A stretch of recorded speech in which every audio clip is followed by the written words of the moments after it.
guys, gotta say it's a bit of a shit location for filming, and I've got to do this all one-handed holding my phone.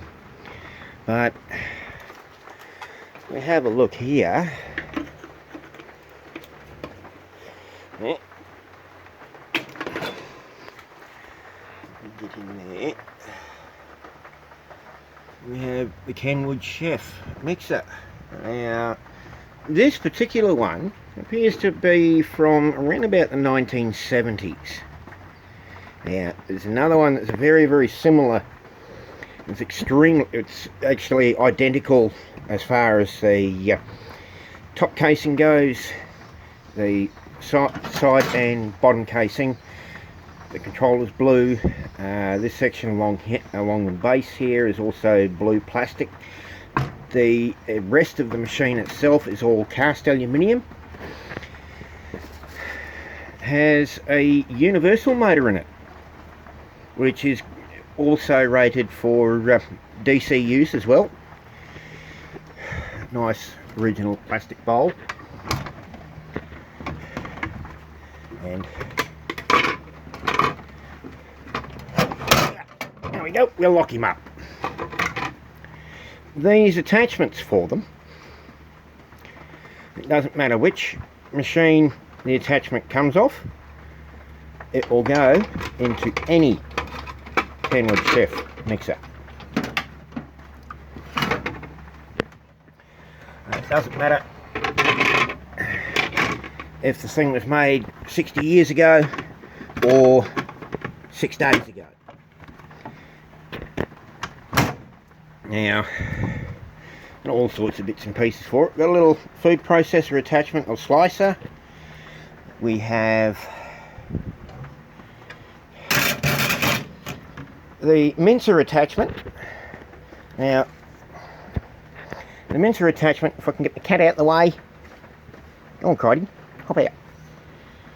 The mincer attachment attaches on the front. You slide the lever across. Remove the front of the unit, then while, yes, like I said, doing that one-handed is a little problematic. And yes, Crichton's sticking his head in. Come on, matey. Hey. But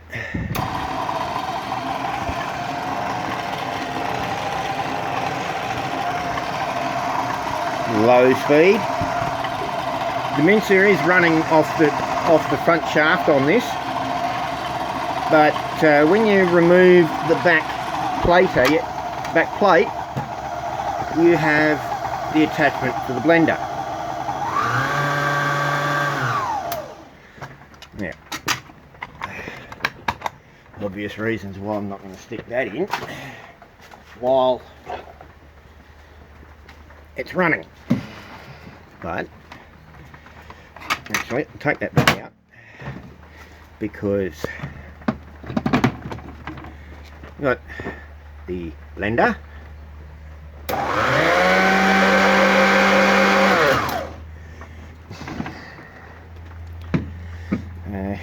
there is another one that goes in here as well, and that's a little juicer attachment. But Crichton, out of the way. Various beater attachments for it. This one's just called the K-beater.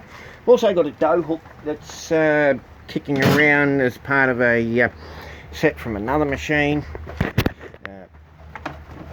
This little fella here. There goes the food pusher out of it. If I can get this thing to the right spot.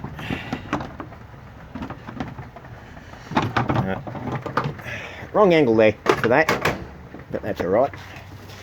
Don't need to worry about that so much. It just works off the same shaft that the blender works off. Yeah, forgive the pigsty at the back, as usual for this place. Bit of scrap metal in the life, not enough time. But yeah,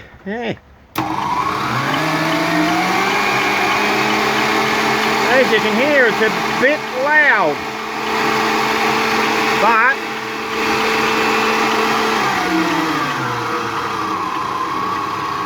these machines are almost impossible to kill, and they are real brute workhorses.